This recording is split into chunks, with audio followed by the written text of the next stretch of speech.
Welcome to River Valley Community College. This is our main campus in Claremont, New Hampshire. We also have two academic centers, one in Keene, where our students attend their courses on the campus of Keene State College, and the other in Lebanon, New Hampshire. River Valley is one of 7 in the community college system of New Hampshire. We're affordable and close to home. Hello, I'm Alfred Williams, president at River Valley Community College, and I just want to welcome you to River Valley. We have a dedicated group of faculty and staff that are here to make your educational experience successful. When you enter the Claremont campus, you'll be greeted at the one-stop front desk. This is where all of the admissions, financial aid, registrar, and business offices are located. Because we're small and give personal attention to every one of our students, you can drop in anytime to meet with us. The Puxta Library is located just as you enter the Claremont campus. Our librarian and staff are here to help you with your research with our online River Valley Discovery Service. The digital library features an academic search engine that you can access 24/7 to find ebooks, videos, articles, and other scholarly resources. It's quiet, comfortable, and set up for your success. For health and wellness, try our treadmills designed to let you study while you exercise. Hi everyone, I'm Morgan and I work here at the Advising Career and Transfer Center. We refer to this as the ACT or the ACT. So in this department we have advising for general studies and liberal arts. We also have early college. Jerry is our coordinator for that program. So if you're a high school student that would like to come in and learn more about that program, he is always available to talk with you or your parents. We also have transfer services here at the ACT, so if you're interested in transferring to a four-year institution after, come see us and we'll help give you some of that information. You'll find River Valley Community College has faculty and staff that truly care about you and your educational journey. Many students start here, earn an associate's degree, and go right to work, while others take advantage of our transfer agreements with the University System of New Hampshire and other private schools and universities. Most liberal art core courses and general education credits earned here will transfer wherever you go. Get involved while attending River Valley with our student government, clubs, and Phi Theta Kappa Honor Society. Starting your first 2 years of college close to home and at a fraction of the cost just makes sense. Thank you for joining us for this virtual tour. Get started on a degree or certificate program today by completing our free online application at rivervalley.edu and soar into your future. Welcome back to River Valley Today. I'm Suzanne Gronwald, and we are bringing you another virtual open house. Oh, how I wish we were here in person and we could feed you pizza and you could meet all of our directors and program directors here at the college. But today we are doing the COVID-19 specialty of Zoom meetings. So we have a virtual Zoom meeting right here for you today, and we have a lineup of guests. So I hope that you enjoy the next 40 minutes or so while we talk about some of our programs and some of the exciting things that are happening at the college. First, I'd like to introduce the president of River Valley Community College, Alfred Williams. Welcome, Alfred. Hi, Suzanne. It's great to be back at the open house. I know we always have a lot of fun at these events. You know, we've got some really exciting news today here at River Valley. We were ranked #1 in the country for faculty to student ratio. We have the lowest faculty to student ratio, which means that when you come to River Valley, you will get to know your faculty members and you will get to know them well because we have small classroom size and such. We also we're in the top 10% for educational outcomes and career outcomes. And you know, Suzanne, how important that is to us, that we want our students to, to graduate, and we want them to be off on their career. So we're very excited about that news today. That was very exciting to see that. It's the University Business Magazine that put this study out. About 700 community colleges across the nation were ranked, and yes, #1, 5-to-1 ratio at the college. So we have, 5 students to every 1 professor, and that is amazing because, as you said, everybody gets to know the students so well and takes very well care of them while they're with us. So, yay, River Valley! That's a big accomplishment. Yeah, Suzanne, we always talk about this, right? Wherever we talk about River Valley, you and I, when we go places, we always talk about the ability to bond with your faculty and get to know your faculty and to see it in print and see it rewarded was really inspiring for us all today. Well, congratulations to you. Your leadership certainly shows through on that. We also have the Vice President of Academic and Student Affairs here with us tonight. You met her last week. Her name is Jennifer Canoyer. Welcome, Jennifer. How are you? Thanks so much, Suzanne. I am great. I'm very excited to be here again. Like you, I wish that we were downstairs in our beautiful library enjoying some snacks because it's dinner time, but it's awesome to be here with everyone. And we have had a very busy week with registrations flying through the door. We were very happy to see today. Our numbers are just climbing right up, and it's looking very, very good for the fall as far as our registration numbers and our student count. And students seem to be taking a few more credits than they have in the past. It could be because of COVID and they have some extra time on their hands and they're just committing to themselves and committing to bettering their lives with a better education and a better job. So, Jennifer, anything from the Academic or Student Affairs Department that you need to, would like to tell our audience for today? Sure. I just want to tell everyone how excited we are to welcome you back to campus. Right now, we've been open by appointment only, but starting August 31st, we will be reopening. So we have really two main focuses for this fall. The first one, of course, is the safety of our faculty, our staff, and our students, and we're taking that really seriously. Some of the protocols that we have for coming on campus involve wearing a mask, even in the classrooms, because we know that's an effective way to prevent the spread of COVID. It also means that we are asking you to take your temperature at home, and we will be taking it once you arrive here at the door. You're going to go through a scanner that will assure us that your temperature is not elevated. And of course, just practicing social distancing, hand washing. Our maintenance staff has been working around the clock to get ready for all of the extra cleaning protocols that we've put into place. So we're really feeling good about being ready to be safe and learning on campus, because our second objective is to continue to deliver that high quality educational experience that you've come to expect from River Valley Community College.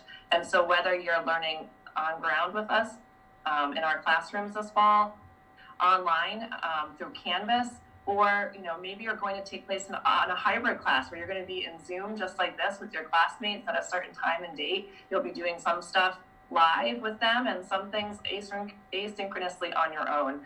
We want you to pick the classes that make you feel comfortable and that also move you towards your goals of getting that certificate and degree. So Suzanne, we're just really excited. It's been a lot of work, but we feel ready. And of course, we're always here for students if they have any questions about COVID or classes.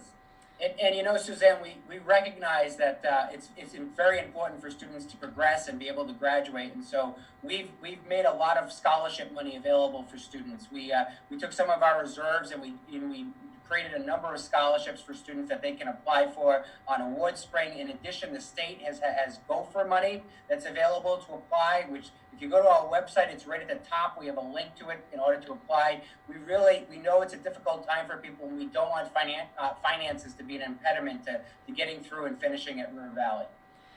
Yeah, and all of our offices down at the One Stop at the college have been so busy. Financial aid and the registrar's office, and everybody's working really hard to service the students as quickly as we can because we want to get everybody in.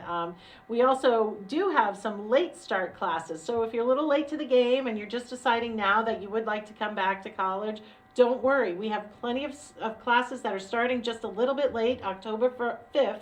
So you still have time. You still have time to get a financial aid package together. You still have time to file for the scholarships and the Gopher funds. I know some of the scholarships deadline is the 31st of August. So just keep that in mind, but come to us, call us, and we'll get you set up and we'll get you started or finish what you started maybe some years ago and you have some credits and you don't really have anything else. We'll get a degree and get a certificate and then you can finish what you started. So I also have a couple of very special guests. I'm moving quickly tonight because I want to make sure we have plenty of time for everyone. I would first like to introduce Carrie Morris. She's the program director for the Early Childhood Education program as well as the Social Services program at the college. Welcome, Carrie. And maybe you're on mute because I can't hear you yet. Yes, there we go. Hello, everyone. I'm so happy to be here again. I was able to participate in one other open house. Really enjoyed it. Early childhood education and social services. We are very busy welcoming new students, helping returning students prepare for the fall semester. Students are ready to go, and new students are so eager to get out there and to start working with young children and their families, to start working in their communities to provide support and resources. Excellent. And I know there are tremendous challenges ahead for parents of young children right now and early childhood providers with the COVID restrictions and the opening dates. And, it's an unprecedented time for that area of our economy and our services to young children. So how is the industry responding to this at this point? Both early care and education centers and social services programs have been very creative with finding ways to continue to provide services. I think for early childhood education, this has been a really pivotal point for our profession because America has realized that early childhood teachers are also essential workers. And early care and education, it is a vital part of our society and certainly a key piece of local and state economies. Yeah. Yeah, I imagine that hopefully there's more respect for the industry and for the providers, and hopefully the wage increase that should come with that once Americans figure out that this is so vital to the rest of our economy to keep going. We have to have that, and that's the biggest challenge I think with the upcoming school year is so many people have the children at home that have to be cared for. So, and what about social services? I would imagine that is also a growing industry in the time we're in right now with the pandemic. Social services programs, so much really depends upon the particular program or agency and the type of service they're providing because our students go out, they might be working with children, youth, and families, they might be working with the elderly population, they might be working with individuals with developmental disabilities. But again, what I'm seeing is that programs and their staff are being very creative as far as when, where, and how they're meeting with those they're serving. Excellent.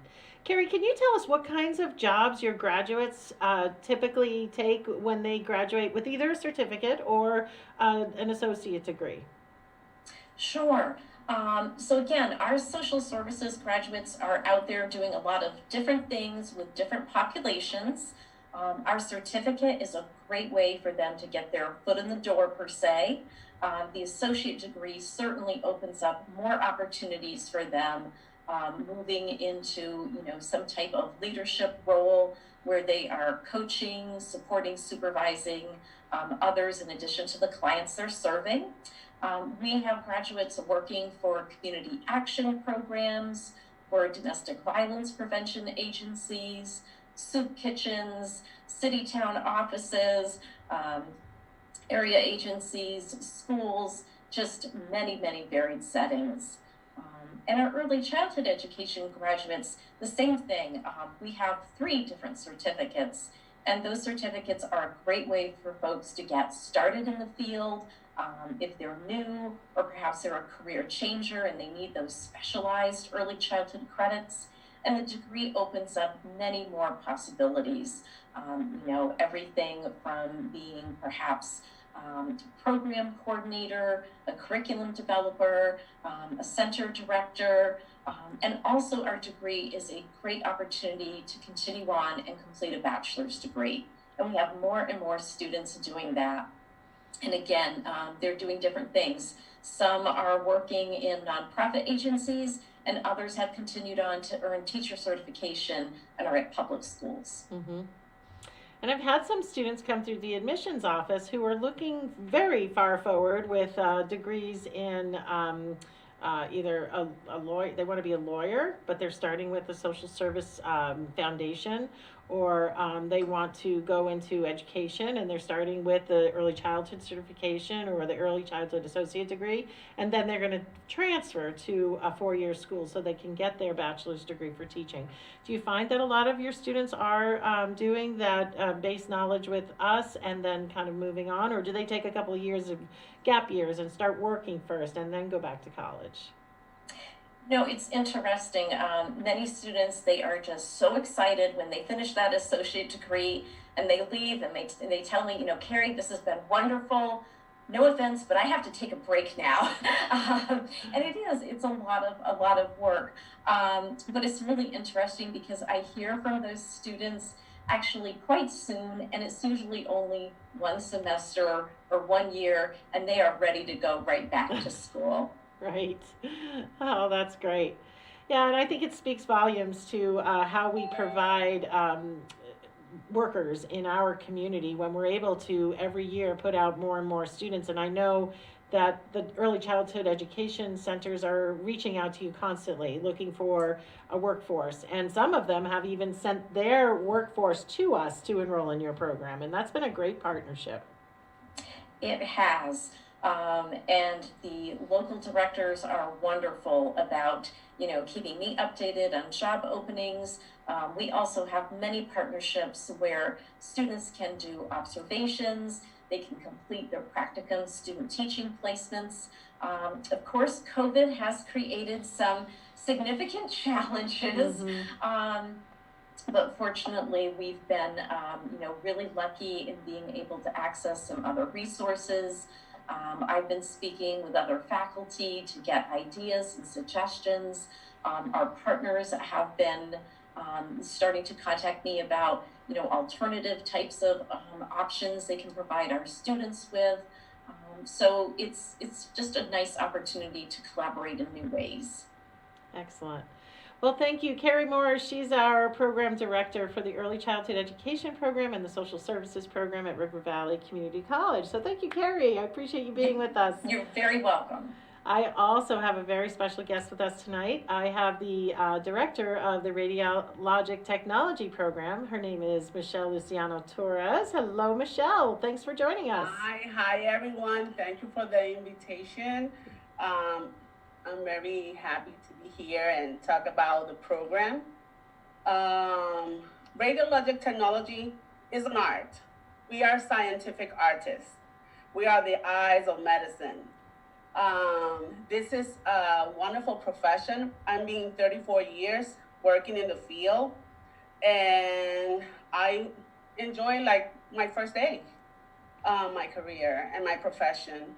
We work directly with radiologists, who is the MD, that interpret the images that we produce.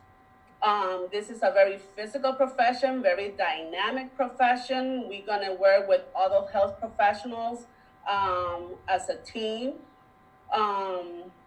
We need strong communication skills. We're gonna be touching our patient for positioning, aligning. A lot of the people relate radiology with photography because we take pictures of the human body, right? And we have to look for the right angle. We have to look for the right distance. So math is an important component in our profession because we have to calculate the dose or the amount of radiation we're gonna be using to make an image. So we're gonna be taking physics, radiologic physics.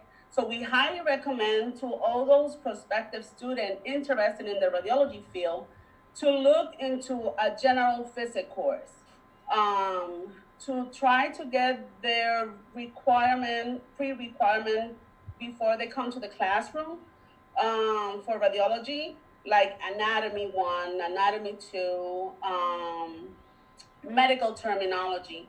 So right now, because we are a high demand program and very competitive, we don't take many students. Our classes are small because we want to dedicate our time helping the student to reach their goals and their skills. So we work one-on-one. The faculty in the Radiologic Technology Program, We are very dedicated and we care about our student and we work with our student very close. We go to the clinical side, we evaluate them. So we have a very nice relation between instructors and student. We welcome every student interested in the program to sit for a day on the classroom. Unfortunately, with COVID, class is going to be online.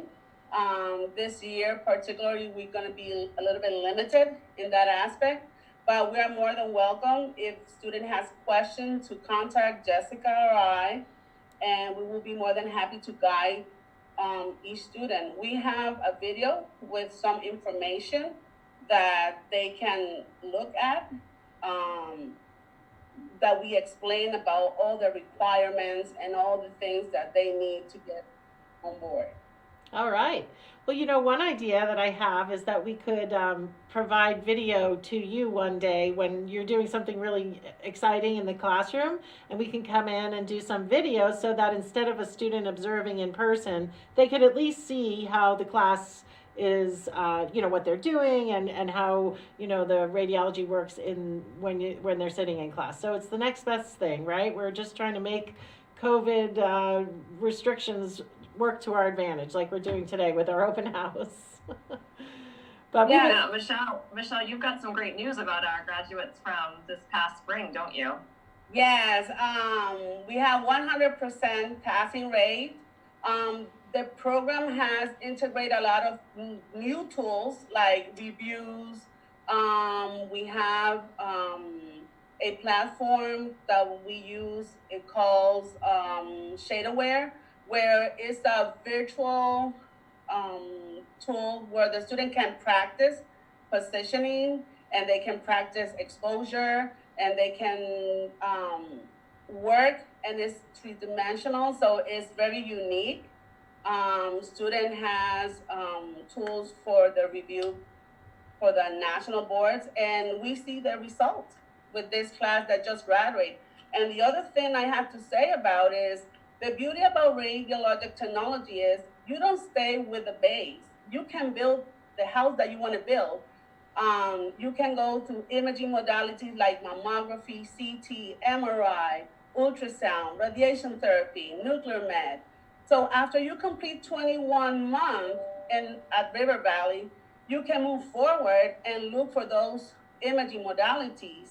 I have to say that the student that just graduated, we have 3 students that start in the MRI modality, and the hospital are training them. Mm-hmm. So the result of our program, we have 100% of employment. Student has job before they graduate. They already have employees. So I'm very excited. We have very good relation with the hospitals that we have as clinical site, and they are working with us directly. So they are seeing the product, and the way I see it is, if they stay with one of our students, is because we're doing a good thing. Yeah. Right? We are serving to our community by offering them qualified technologists. Michelle, I love the way you describe the role, the job. You know, I'm not a big fan of needles, no blood. So to be an artist in the healthcare field is just, you know, and to have a job, you know, people getting employed. That's great. I just love the way you describe the program. And there's a big need right now for radiologic technology. We receive every day like job openings from the different hospitals, from Vermont, New Hampshire, New England area. So it's a good field, it's a short career, it's a good start. And if you don't have the prerequisite, we provide you the options to move into the health certificate. You can work for the first year all your general eds, and then you can move forward to apply to the radiologic technology program, which that's a good thing too. And this year, our deadline for radiologic technology for the fall of 2021 is December 31st of 2020. December 31st, right. Yes, and we already start taking application, and Jessica and we start already doing interviews. So it gives us the opportunity to know the student and their goals and what they're looking for. And a good applicant will have already completed some of their general education, such as Michelle said, Anatomy Physiology 1, maybe Anatomy Physiology 2. There's several math components to the Radiologic Technology program, as Michelle said. So if they're not ready to go into a Functions of Modeling, which is a high-level math class, then you take your Fundamentals of Math or Fundamentals of Math STEM. So those are things that students can take in that preparation year. So your deadline is December 31st, but maybe you come to River Valley this semester and you take maybe 1, 2, or 3 of those classes right off the bat. And then in the spring semester, you take another couple of classes. And then by the time you get into the program for the fall of 2021, you're going to have a lot of your core education out of the way, and you can focus solely on the Radiologic Technology program. We have built a very friendly program every semester. So if you can get your prerequisite done before you come to the program, then you will have the opportunity, because we designed the program based on the needs of our student. You know, we understand students have to work, they have family responsibilities. So we want to provide them with education in a way that they can reach their goals. So the Radiologic Technology program, we have set up the clinical setting in a way that students will have time to work, spend time with family, and study. Excellent. All right, well, thank you, Michelle Luciano Torres. I see Jen is up next. Jen? I just wanted to chime in. As you mentioned earlier, it's faculty work weeks for us, so we are busy getting ready for everyone to come back to campus. So I do have a 5:30 commitment, but I wanted to thank Carrie and Michelle so much for sharing. I love hearing about your exciting programs. I'm sorry to miss Rebecca, but I know you guys are going to enjoy hearing everything she has to say. We work closely together on some projects. So have a great night, everyone, and I'm always here if you have questions. All right, Jen Knoyer, Vice President of Academic and Student Affairs, thank you so much for joining us. All right, so next up we have Rebecca Clark. She works in our ACT, which is our Advising Career and Transfer Center, and she is our tutor coordinator. Welcome, Rebecca. Hi, thank you for having me. I really appreciate this opportunity to kind of let some people know what's going on with the tutoring program. So I actually graduated from River Valley myself, so it's been really exciting to be in this position and to be able to help students kind of feel the same, good feelings and success that I got to feel while I was a student at River Valley myself.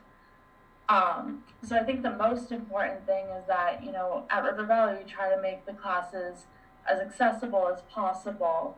We do try to be flexible, like Michelle said, around family life and work life.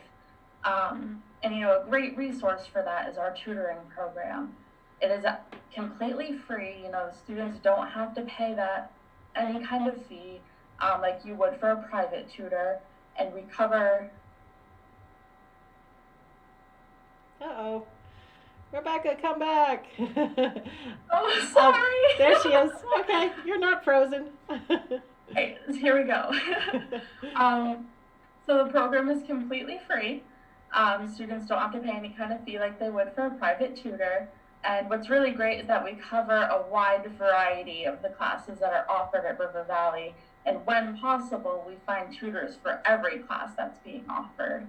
And it's just a wonderful thing, and we try to cater to the students' needs.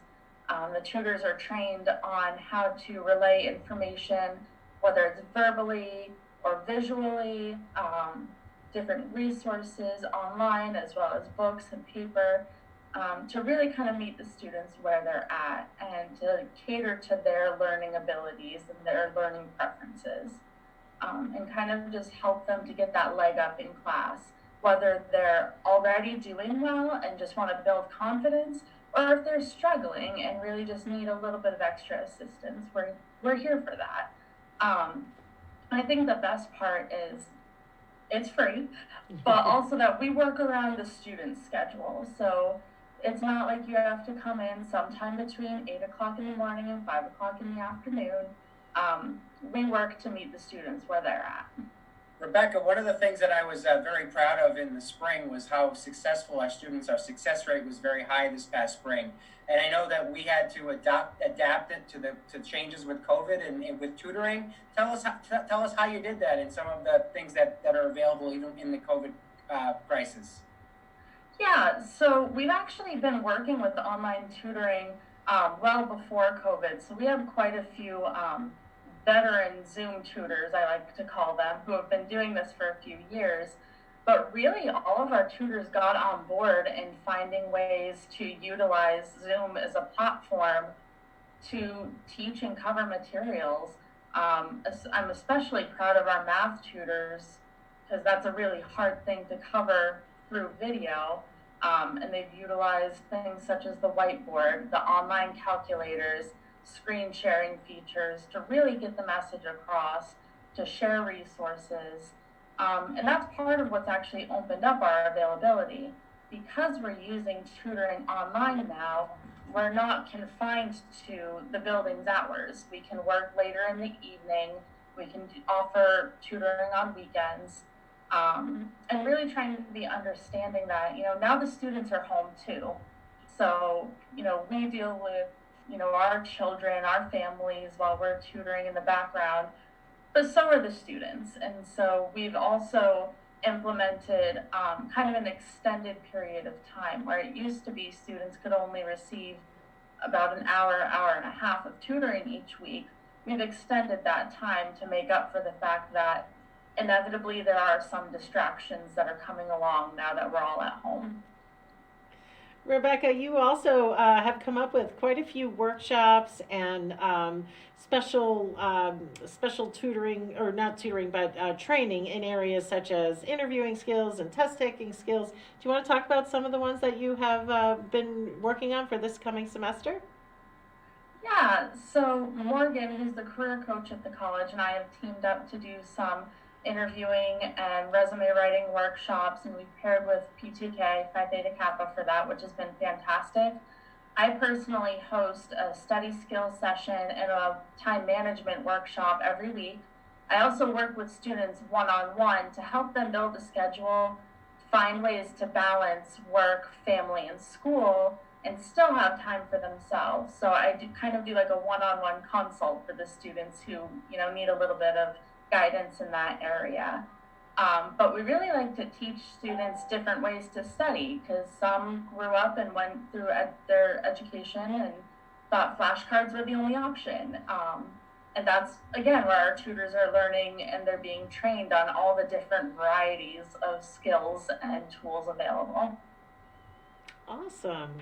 Well, I really feel that the Advising Career and Transfer Center has grown into such a tremendous resource for our students.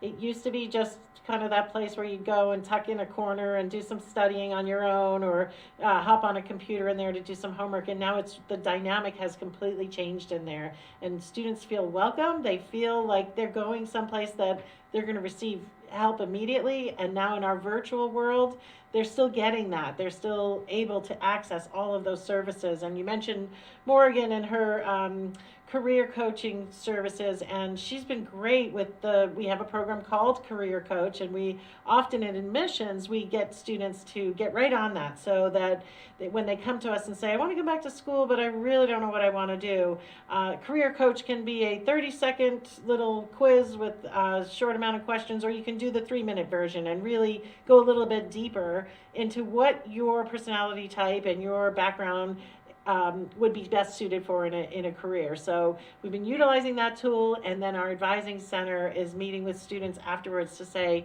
okay, it says here you're going to be good in business. Let's look at the business options at River Valley and what happens after you graduate with employment. So yay to the ACT Center, and thank you for doing all the work you're doing, Rebecca.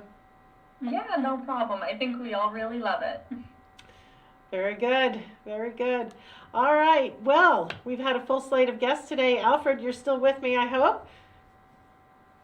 Yes, I am. All right, good. I just wanted to review for students who are wondering, what's it going to look like in the fall? How am I going to, because I have a lab class, I might be on campus. Do you want to kind of go through some of the PCP things that we've done on campus so that students can visualize what it's going to be like with the social distancing and the masks and even the parking, if you want to go into some of those details? Yeah, we've completely redesigned our classrooms. We've spaced out all of the classrooms so that they're six feet apart. We've reduced the capacity of those classrooms. Some classes are going to be taught over multiple classrooms, via Zoom and such, so that people can still be on campus and be in those classes.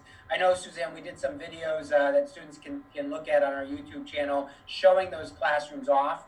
We've also created space for students to meet with student services staff. There's plexiglass and there's a more open space, so it's not in the confined areas of people's offices. So we're really paying attention to ways that we can be safe and we can keep each other safe, because that's what it's all about. Is we're a community and we need to we need a community for each other. We have some different protocols that are coming in place. We're going to have students parking in the back at the Claremont campus. Because their students are going to come in the back door and they're going to go through a temperature scanner that will take their temperature. Students will also have to fill out a form, as they've been doing all summer, indicating that they're on campus, and that in the form ask questions like, have you been exposed to someone with COVID? Do you have a cold? Do you have a fever? And we ask you that now is the time that we're telling staff this, we're telling faculty this, we're telling students this. This is a time where when you feel a little sick, it is okay to stay home. We are setting up classes so that even classes that are on campus will have capability to still Zoom in. So work with your faculty member. We want you to when you're feeling any type of sickness, just stay home, and we'll work with you to get through. So students will come through those machines, and they'll go on campus. They'll wear their masks while on campus. We ask that you wear your mask as you go to and from your car, and just that we're respectful of each other, and we can keep each other safe. I mean, we have a lot of protocols in place. We've purchased this souped up Clorox machine that helps maintenance do a really fast cleanup classroom. So as they transition, they can come in and they can do this really quick cleaning, and so it's as you know, Suzanne, we've done a lot of preparation over the summer to get people ready. And listen to this open house today. When you sit there and you realize that we have such a great faculty to student ratio. When we're getting students to graduate, we're getting students into careers. We have great programs like we heard about with early childhood education and social work and radiology, and all these programs, you don't need needles or blood, but if you're into needles and blood, we got plenty of programs that you can have needles and blood too. It's what's stopping you? Like, come into River Valley, we'll get you on track to a career and we'll get you going. So I'm really excited. I really have felt energized by the faculty returning this Monday and being back on campus and feeling like we're back being that community, and I'm just excited for students to be here and remotely on campus, however they're doing, and having a successful semester.